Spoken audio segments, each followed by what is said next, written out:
आजच्या कथेत आपण पाहणार आहोत सासू सुनेचं अतूट बंधन.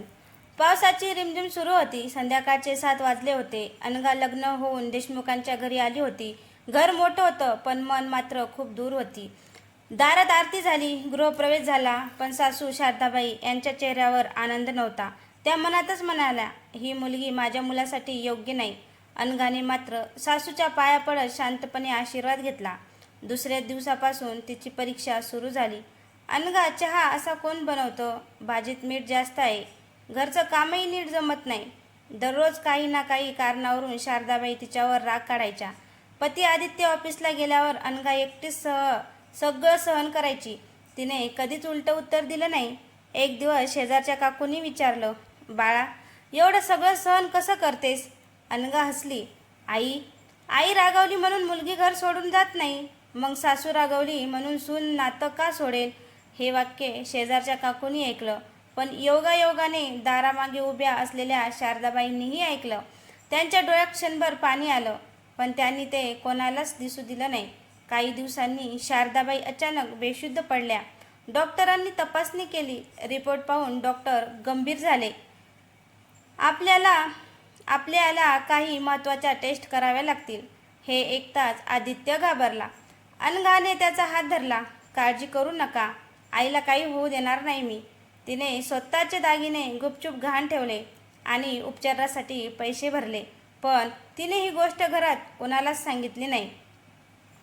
शारदाबाईंना वाटत होतं हे पैसे आदित्यने भरले आहेत. एका रात्री शारदाबाई झोपलेल्या असताना त्यांच्या उशीखालून एक जुना लिफाफा खाली पडला. अनघाने तो उचलला. त्यावर मोठ्या अक्षरात लिहिलं होतं, हे पत्र माझ्या सुनेसाठी आहे, पण माझ्या मृत्यूनंतरच उघडावं. अनघाच्या हातापायांना थरकाप झाला. या पत्रात असं काय लिहिलं होतं? अनघाने तो लिफाफा हातात घेतला. तिच्या मनात विचार आला, हे पत्र उघडावं का? पण पुढच्या क्षणी तिने लिफाफा पुन्हा उशीखाली ठेवला. आईचा विश्वास मी कधीच तोडणार नाही. दुसऱ्या दिवशी सकाळी शारदाबाईंना पुन्हा हॉस्पिटलमध्ये नेण्यात आलं. डॉक्टरांनी रिपोर्ट हातात घेतला आणि गंभीर आवाजात म्हणाले, रोग गंभीर आहे, पण योग्य उपचार सुरू केले तर आशा आहे. आदित्यच्या डोळ्यात पाणी आलं. तेवढ्यात डॉक्टर म्हणाले, उपचारासाठी पैसे वेळेवर भरले गेले नसते तर परिस्थिती आणखी कठीण झाली असती. आदित्य आश्चर्याने म्हणाला, मी तर अजून पैसे भरलेच नाही. डॉक्टरही थोडे गोंधळले. मग काल संध्याकाळी पैसे कुणी भरले? दोघेही एकमेकांकडे पाहू लागले. घरी परतल्यावर आदित्यने आईला विचारलं, आई, पैसे कोणी भरले? शारदाबाई म्हणाल्या, तूच भरले असतील, मला काय माहिती. अनघा मात्र शांत होती. तिने काहीच सांगितलं नाही. त्या रात्री अनघा कपाट उघडत होती. शारदाबाईची नजर तिच्याकडे गेली. कपाटात दागिन्याचा डब्बा नव्हता. अनघा, तुझे दागिने कुठे आहेत? अनघा क्षणभर थांबली. आई ते. इतक्यात आदित्य आत आला. त्याने बँकेची पावती हातात धरली होती. अनघा, हे काय आहे? ती पावती दागिने गहाण ठेवल्याची होती. घरात शांतता पसरली. शारदाबाईच्या हातातून पाण्याचा ग्लास खाली पडला. म्हणजे माझ्या उपचारासाठी? अनघाने हळूच मान खाली घातली. आई, दागिने पुन्हा घेता येतील, पण तुम्ही नाही. हे ऐकताच शारदाबाई रडू लागल्या. पहिल्यांदाच त्यांनी अनघाला मिठी मारली. बाळा, मला माफ कर, मी तुला कधीच समजून घेतलं नाही. अनघाही रडत म्हणाली, आई, मुलगी आईवर कधीच रागवत नाही. संपूर्ण घर अश्रूंनी भरून गेलं होतं.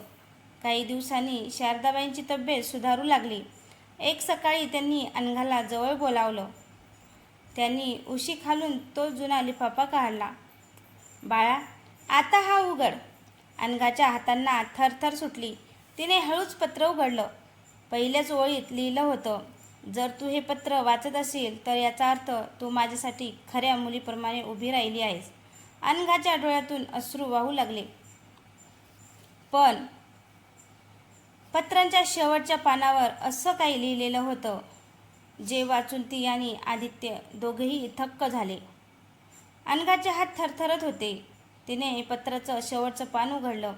त्यावर शारदाबाईंच्या हस्ताक्षरात लिहिलं होतं, माझी सून अनघा, जर तू हे वाचत असशील तर तू माझ्या मनात मुलीचं स्थान मिळवलं आहेस. अनघाच्या डोळ्यातून अश्रू वाहू लागले. ती पुढे वाचू लागली. माझ्या आयुष्यात मी एक मोठी चूक केली. माझ्या सुनेला मी कधीच मुलगी मानलं नाही, कारण माझ्या मनात भीती होती, माझा मुलगा माझ्यापासून दूर जाईल. घरात पूर्ण शांतता पसरली. आदित्यही पत्र ऐकत होता. पत्रात पुढे लिहिलं होतं, पण अनघा, तू मला रोज आई म्हणलीस, माझी सेवा केलीस, माझ्यासाठी तुझे दागिनेही विकलेस आणि मला कधीच कळूही सुद्धा दिलं नाही.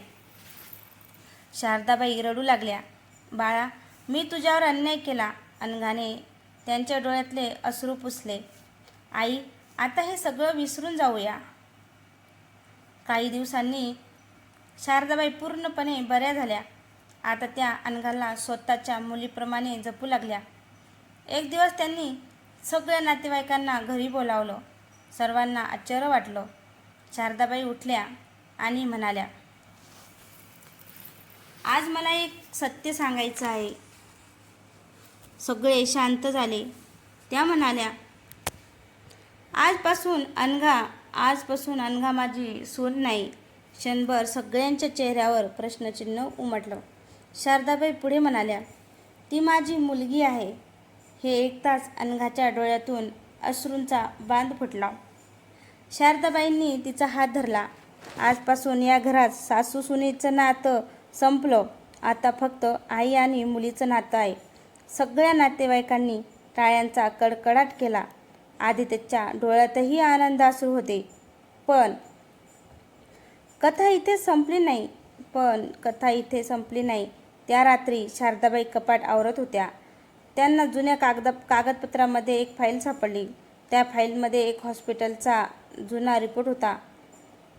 तो रिपोर्ट पाहताच त्यांच्या चेहऱ्याचा रंग उडाला. त्या हळू आवाजात म्हणाल्या, हे इतकी वर्ष माझ्यापासून लपवलं गेलं होतं. त्या फाईलमध्ये असं कोणतं सत्य होतं ज्यामुळे पुन्हा एकदा या कुटुंबाच्या आयुष्यात वादळ येणार होतं? शारदाबाईंचे हात थरथरत होते. त्या पुन्हा तो रिपोर्ट वाचत होत्या. त्यांच्या डोळ्यातून अश्रू वाहू लागले. अनघा स्वयंपाकघरातून बाहेर आली. आई, काय झालं? शारदाबाईंनी पटकन रिपोर्ट लपवला. काय नाही गं, पण त्याच्या चेहऱ्यावरचं दुःख अनघापासून लपलं नाही. त्या रात्री शारदाबाईंना झोपच लागली नाही. वारंवार त्यांना एकच प्रसंग आठवत होता. 25 वर्षापूर्वीचा. तेव्हा आदित्य फक्त 5 वर्षाचा होता. त्याचे वडील गंभीर आजारी होते. घरात पैशाची खूप अडचण होती. शारदाबाईच्या धाकट्या भावांनी त्यांना मदतीस आश्वासन दिलं होतं, पण वेळ आली तेव्हा त्याने हात झटकले. ताई, मला माफ कर, मी काही करू शकत नाही. त्या दिवशी शारदाबाईंनी एकट्याने संसार उभार केला आणि त्या दिवसापासून त्यांनी मनाशी ठरवलं, आता कोणावरही विश्वास ठेवायचा नाही. त्यामुळेच त्या प्रत्येक नवीन माणसाकडे संशयाने पाहू लागल्या. अनघाकडेही. सकाळी आदित्य ऑफिसला गेला. अनघा कपडे वाळत घालत होती. तेवढ्यात दारात एक वृद्ध महिला आली होती. शारदा आहे का घरी? अनघाने त्यांना आत बसवलं. शारदाबाई बाहेर आल्या आणि त्या महिलेला पाहताच थपकल्या. सुमन तू? दोघी जवळपास 20 वर्षांनी भेटत होत्या. सुमन काकूंनी शांतपणे म्हटलं, मी तुझी माफी मागायला आले आहे. अनघा काहीच समजत नव्हती. सुमन काकू म्हणाल्या, त्यावेळी माझ्या नवऱ्याने तुला मदत करू दिली नाही, पण आजही त्या दिवसांची खंत मला आहे. हे ऐकून शारदाबाईचा राग विरघळू लागला. अनघाने दोघींना चहा दिला. ती आत गेल्यावर सुमन काकूंनी हळू आवाजात विचारलं, ही तुझी सून आहे का? शारदाबाई हसल्या. नाही, ही माझी सून नाही. क्षणभर थांबून त्या म्हणाल्या, ही माझी मुलगी आहे. दारामागे उभी असलेली अनघा हे ऐकत होती. तिच्या डोळ्यात आनंदाश्रू आले. त्या संध्याकाळी आदित्य घरी आला. त्याने पाहिलं आई आणि अनघा दोघी मिळून हसत हसत पोळ्या करत होत्या. हे दृश्य त्याने पहिल्यांदाच पाहिलं होतं. तो मनात म्हणाला, देवा, हे सुख असंच कायम राहू दे. पण नशिबाला काहीतरी वेगळंच मान्य होतं. दुसऱ्या दिवशी सकाळी घराबाहेर एक काळी कार येऊन थांबली. त्यातून एक नीटनेटका तरुण खाली उतरला. त्याने दार ठोठावलं. अनघाने दार उघडलं. मग अनघाने दार उघडलं. तो म्हणाला, नमस्कार, माझं नाव रोहन आहे. मी एका वृद्धाश्रमातून आलो आहे. शारदाबाई बाहेर आल्या. रोहनने त्याच्या हातात एक जुना फोटो ठेवला. तो फोटो पाहताच शारदाबाईंच्या हातातून तो खाली पडला. त्यांच्या तोंडून नकळत शब्द बाहेर पडले, हे अशक्य आहे. ती तर 20 वर्षापूर्वी. सगळे घाबरले. आई, हा फोटो कोणाचा आहे? शारदाबाईंच्या डोळ्यातून अश्रू वाहू लागले. त्या फक्त एवढाच म्हणाल्या, या फोटोमध्ये माझ्या आयुष्याचं सर्वात मोठं दुःख दडलं आहे. शारदाबाईचे हात थरथरत होते. अनघाने त्यांना आधार दिला. आई, बसा, आधी पाणी घे. शारदाबाईंना थोडं पाणी पिलं. रोहन शांतपणे समोर बसला होता. काही क्षण घरात पूर्ण शांतता पसरली. शेवटी शारदाबाईंनी तो फोटो हातात घेतला.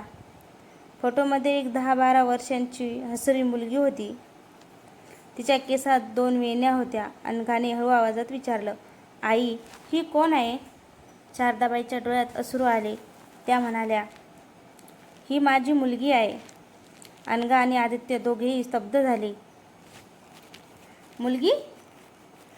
आदित्य आश्चर्याने म्हणाला, आई, पण तुम्ही मला कधीच सांगितलं नाही की मला एक बहीणसुद्धा आहे म्हणून. शारदाबाई रडत होत्या. कारण मला वाटलं ती आता जगात नाही. 30 वर्षापूर्वी गावात मोठी जत्रा भरली होती. शारदाबाई आपल्या लहान मुली आर्या आणि 5 वर्षाचा आदित्यला घेऊन जत्रेत गेल्या होत्या. क्षणभर त्यांनी खेळणी घेण्यासाठी मागे वळून पाहिलं आणि आर्या दिसेनाशी झाली. संपूर्ण गाव शोधलं. पोलीस तक्रार केली. वृत्तपत्रात फोटो छापले गेले.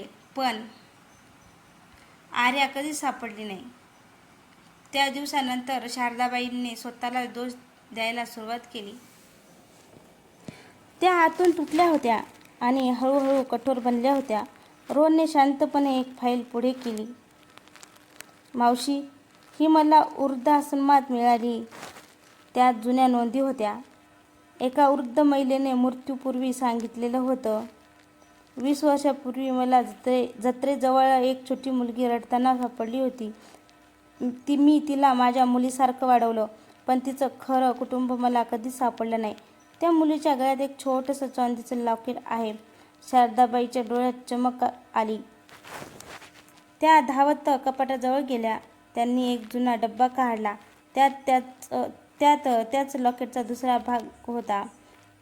त्या रडत म्हणाल्या, हे लॉकेट मी तर 2 भागात बनवलं होतं. एक आर्याकडे आणि एक माझ्याकडे. अनघाच्या अंगावर काटा आला. म्हणजे आर्या जिवंत असण्याची शक्यता आहे? रोहनने शांतपणे मान हलवली. हो, पण त्या वृद्ध महिलेच्या मृत्यूनंतर आर्या पुन्हा कुठे गेली यांची नोंद नाही. त्या रात्री घरात कोणाला झोप लागली नाही. शारदाबाई देवघरात बसून रडत होत्या. अनघा त्यांच्या जवळ बसली. तिथे त्यांच्या हातावर हात ठेवला. आई, आपण शोधू तिला. यावेळेस तुम्ही एकट्या नाहीये. शारदाबाईंनी अनघाला मिठी मारली. देवाने माझी मुलगी हरवली, पण तुझ्या रूपाने दुसरी मुलगी दिली. दोघींच्या डोळ्यात अश्रू होते. आदित्यही शांतपणे त्यांच्याकडे पाहत होता. त्यांनी मनाशी ठरवलं की मी माझ्या बहिणीचा शोध पूर्ण होईपर्यंत थांबणार नाही. दुसऱ्या दिवशी रोहनचा फोन आला. त्याचा आवाज घाबरलेला होता. लवकर ये, मला आर्याबद्दल एक मोठा पुरावा मिळाला. आदित्यने विचारलं, कुठे रोहन? कुठे? रोहन म्हणाला, तो पुरावा पाहिल्यावर तुमच्या आयुष्यातलं सगळं बदलून जाईल. तर मित्रांनो, तुम्हाला ही सासूनाची कथा कशी वाटली? कथा आवडल्यास लाईक, कमेंट, शेअर करायला विसरू नका. तर आपण भाग 6 मध्ये पाहणार आहोत, आर्या खरंच जिवंत आहे का? रोहनला कोणता पुरावा सापडला? शारदाबाईची मुलगी आईला पुन्हा भेटणार का? तर भाग 2 पाहायला विसरू नका. धन्यवाद.